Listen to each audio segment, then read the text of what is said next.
SCO की बैठक में विदेश मंत्री जयशंकर ने चीन के सामने पाकिस्तान पर आतंकवाद को बढ़ावा देने, आतंकवाद को पालने पोसने का सीधा इल्जाम लगा दिया। भारत के विदेश मंत्री ने पाकिस्तान को राष्ट्रपति शी जिनपिंग के सामने ही कड़ा संदेश देते हुए कहा कि भारत आतंकवाद को बिल्कुल बर्दाश्त नहीं करेगा और हम जवाब देंगे जैसा दिया। भारत आतंकवादियों के खिलाफ कठोर कार्रवाई करेगा। और इसके साथ ही उन्होंने पाकिस्तान की मदद करने पर चीन को भी अपने अंदाज में चेतावनी भी दी। जयशंकर ने पहलगाम आतंकवादी हमले के जवाब में पाकिस्तान पर हुए ऑपरेशन सिंदूर की कार्रवाई को बताया भी और सही भी ठहराया। जयशंकर का यह रुख देखकर पाकिस्तान और चीन में जरूर ये बात हुई होगी कि भारत ने यहां आकर के हमारे सामने ये बात कह दी।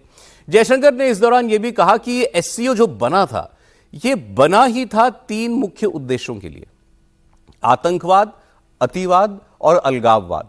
इन तीनों पर रोक लगाने के लिए ही ये सारे देश एकजुट हुए थे।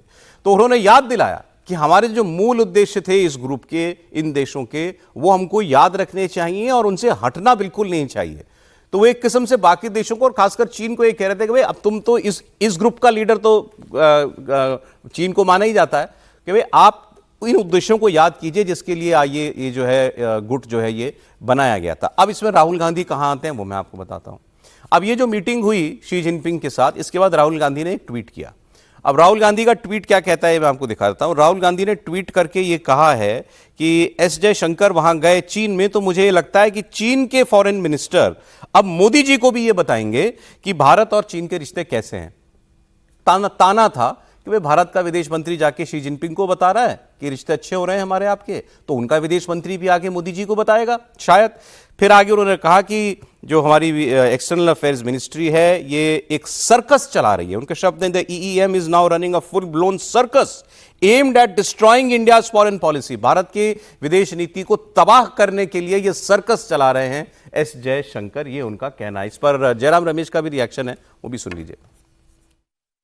चीन का मुद्दा बड़ा मुद्दा है, सामान्य स्थिति नहीं है चीन के साथ।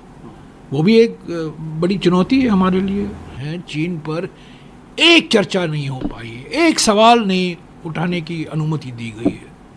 नवंबर 1962 में जब युद्ध हुआ था, आक्रमण हुआ था चीन का भारत पर, लोकसभा और राज्यसभा में बहस हो रही थी।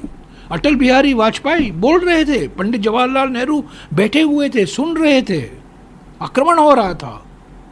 और आज देखिए पिछले 5 साल से प्रधानमंत्री ने तो 19 जून 2020 को क्लीन चिट दे दी चीन को, और 5 साल से इस क्लीन चिट के कारण कोई बहस नहीं हो पाई है लोकसभा में और राज्यसभा में, और स्थिति सामान्य नहीं है। अभी अभी एक जो हमारे deputy chief of army staff हैं राहुल सिंह जी, उन्होंने खुलासा किया है कि ये जो युद्ध हुआ है पाकिस्तान के साथ, ये असली बात ये है कि हम चीन के साथ लड़ाई लड़ रहे थे और चीन का कब्जा पाकिस्तानी वायुसेना पर बिल्कुल 100% है। तो ऐसे खुलासे हो रहे हैं, तो चीन पर बहस होनी चाहिए ना, क्या स्थिति है, क्या स्ट्रेटेजिक चुनौतियां हैं। अब राहुल गांधी की कांग्रेस पार्टी की ने जो बात की है, जाहिर इसमें राजनीति भी है ही है। एक बार जरा राजनीति को साइड करें तो इन्होंने कहा क्या चीन से आपके रिश्ते अच्छे हैं? क्या चीन ने आपके खिलाफ काम नहीं किया? ऑपरेशन सिंदूर में क्या चीन आपके खिलाफ पाकिस्तान की मदद नहीं कर रहा था? हथियार से लेकर के इंफॉर्मेशन, सैटेलाइट इमेजिंग, एवरीथिंग, सब कुछ चीन कर रहा था। तो हमारा व्यवहार ऐसा क्यों है कि सब कुछ सामान्य है? सर ये सवाल तो मेरा भी है कि हम ऐसे क्यों बिहेव कर रहे हैं कि भाई नहीं चलो ठीक है, आप और हमारा तो सब ठीक ही चीज, सब चलता रहता है। इतनी छोटी बात नहीं है ना जो अभी 3 दिन की लड़ाई हुई है। देखिए, भारत ने यह कहा है कि बहुत सामान्य है चीन के साथ हमारे संबंधों को। भारत ने कहीं नहीं कहा। जयशंकर जी अभी चाइना गए थे, इसके पहले तो हमारे रक्षा मंत्री राजनाथ सिंह गए थे। राजनाथ सिंह ने तो जॉइंट डिक्लेरेशन पे साइन करने से मना कर दिया। अगर सामान्य होता तो रक्षा मंत्री उस पर सिग्नेचर करके आते। उन्होंने बोल दिया कि इसमें आतंकवाद का, पहलगाम का जिक्र नहीं, हम इसमें हस्ताक्षर नहीं करेंगे। भारत ने उनके घर में जाके वहां पर अपनी आपत्ति दर्ज कराई, रक्षा मंत्री बिना हस्ताक्षर के लौट कर आए। जयशंकर गए, जयशंकर ने बहुत खुलेआम इस बात का जिक्र किया कि भाई किस तरीके से हो रहा है। इसके पहले ब्रिक्स में प्रधानमंत्री मोदी गए थे, प्रधानमंत्री मोदी ने बहुत क्लियर कट चाइना को संदेश दिया है ब्रिक्स के अंदर कि किस तरीके से पाकिस्तान को मदद की जा रही थी या विदेशी ताकतें किस तरीके से हस्तक्षेप करने की कोशिश कर रही है। तो समय समय पर विदेश नीति और देश के प्रधानमंत्री ने बहुत स्पष्ट शब्दों में, वो चाइना हो, पाकिस्तान हो या कोई दूसरे देश हो जो भारत के मामले को लेकर विपक्षी देशों को, विरोधी देशों को सपोर्ट करते हैं, उसको आईना दिखाने का काम किया है। अब राहुल गांधी के बारे में क्या कहे? राहुल गांधी को तो कल ही बेल मिली है ना, जब सेना के बारे में उन्होंने जिक्र कर दिया था कि सेना की पिटाई हुई थी, जब सेना ने बताया कि हमारा अपमान है, और कल ही बेल पे छूटे हैं। और राहुल गांधी को अगर इतना है तो कम से कम अपने सांसदों से बात कर लें। उन्हीं की तो केरल के सांसद शशि थरूर गए थे ना सर्वदलीय सांसदों का डेलीगेशन में, वो तो तारीफ कर कर आए।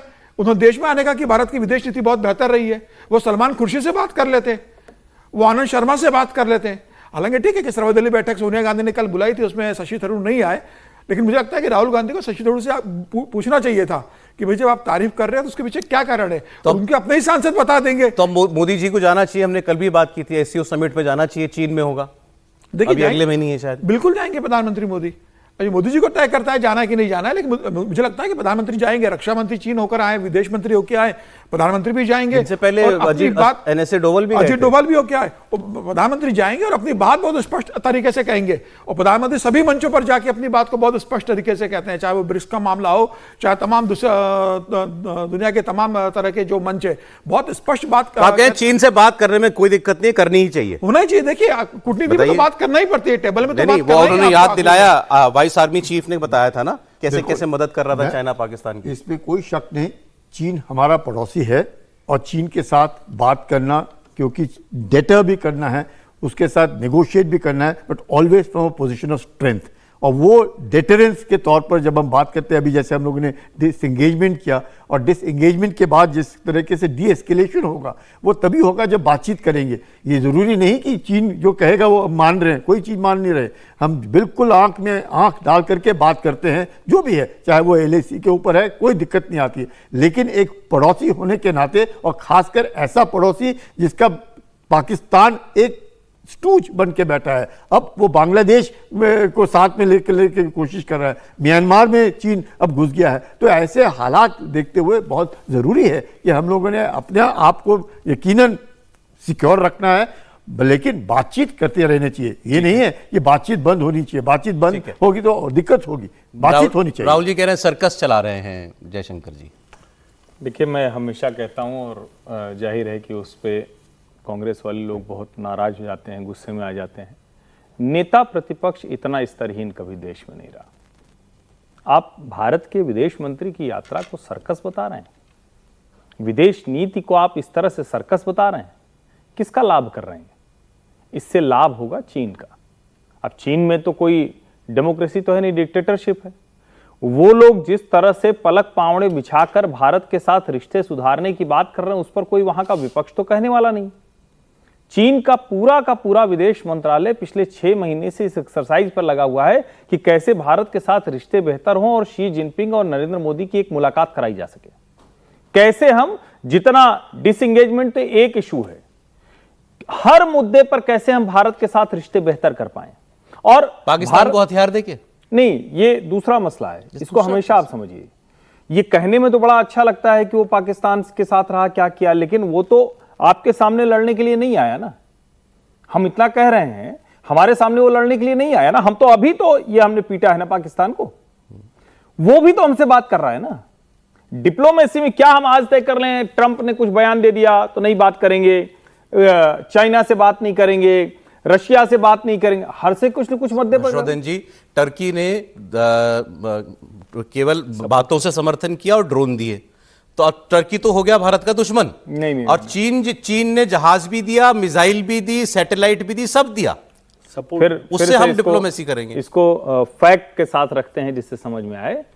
टर्की मुस्लिम उम्मा को लेकर एक अलग तरह का गठजोड़ बनाना चाहता है। दोनों का फर्क, बेसिक फर्क समझिए आप। तुर्की जो कर रहा था वो एक समय में तुर्की, मलेशिया, पाकिस्तान, वो सफल नहीं हो पाया। तुर्की अभी भी, भारत ने उसके यहां भूकंप आया, सहायता की, सब कुछ किया, लेकिन फिर भी उसके बयान वो उस तरह से। आप चाइना के बयान उस तरह से दिखाइए। मैं चाइना का कतई पक्षधर नहीं हूं और चीन पर एक रत्ती भरोसा करने लायक नहीं, लेकिन आप दुनिया में आइसोलेटेड बिहेवियर नहीं कर सकते हैं ना। अभी कैलाश मानसरोवर यात्रा 5 साल के बाद शुरू हुई है ना, आप कह सकते हैं कि अरे ये क्या एक काम कर दिया जी। तो चाइनीज डिप्लोमेसी वो पूरी तरह से भारत को अपने साथ रखना चाहती है बदलती जियोपॉलिटिकल इक्वेशंस में। हम क्या कह रहे हैं कि नहीं, चूंकि पाकिस्तान के साथ तो अमेरिका भी खड़ा रहा है, पूरी दुनिया को हम दुश्मन बना लें, मतलब डिप्लोमेसी फिर तो नहीं होगी ना, फिर तो ये होगा कि अच्छा ठीक है आज से तुमसे नाराज आप भी कह रहे हैं भारत को चीन से मतलब बात तो करना ही पड़ेगा, जब उसको वो भी तो मजबूर होकर बात कर रहा है ना। बोलिए सर। डिप्लोमेसी में राहुल गांधी के बयान पर भी सर्कस, वो तो अच्छा बयान नहीं है, क्योंकि विपक्ष के नेता को विदेश मंत्री वहाँ पर जाएं तो, और विदेश मंत्रालय की नीति मतलब विदेश नीति को लेकर भी इस तरह की बात करना बहुत उचित बात नहीं है, उस पर मैं नहीं जा रहा। और डिप्लोमेसी में हमेशा ही बातचीत को लेकर जोर दिया जाता है, कहीं पर भी बात होती है। एक तो कहा जाता है डिप्लोमेसी में कि जब बातचीत बंद हो जाती है तो युद्ध होते हैं, और युद्ध को बंद करने के लिए बातचीत होती है। ये तो कुलकर्णी साहब अच्छे से जानते होंगे कि इस बात को, यही एक रास्ता है हमारे यहाँ पर, मतलब दुनिया भर में, हमारे यहाँ पर नहीं। लेकिन और विदेश नीति में ये भी होता है कि कब कौन से मौसम में किससे क्या बिहेव करना है, इसको आप बिल्कुल वो कहना चाहिए कि कंटिन्यूटी भी होनी चाहिए। और एक आपके पास तो ये मौसम ठीक है चीन से बात करने मौसम ठीक नहीं है, लेकिन मौसम ठीक बनाने के लिए भी बातचीत करनी होती है। और ये सारी एक्सरसाइज हो रही है कि समिट जो है एससीओ की समिट, और इसमें मजबूरी समिट हो पाए, और चीन की मजबूरी है क्योंकि समिट वहां हो रही है, तो भारत यदि वहां पर नहीं है तो उसको बात होगी। अब इसको तो तर्क की बात कर रहे हैं कि चीन ने तो सबसे ज्यादा सपोर्ट किया पाकिस्तान को, और केवल युद्ध में नहीं, वो लगातार सपोर्ट कर रहा है। लेकिन जब बातचीत की बात करते हैं तो पाकिस्तान से ऐसा क्या है, पाकिस्तान से भी तो बातचीत करके रास्ता निकाला जा सकता है ना।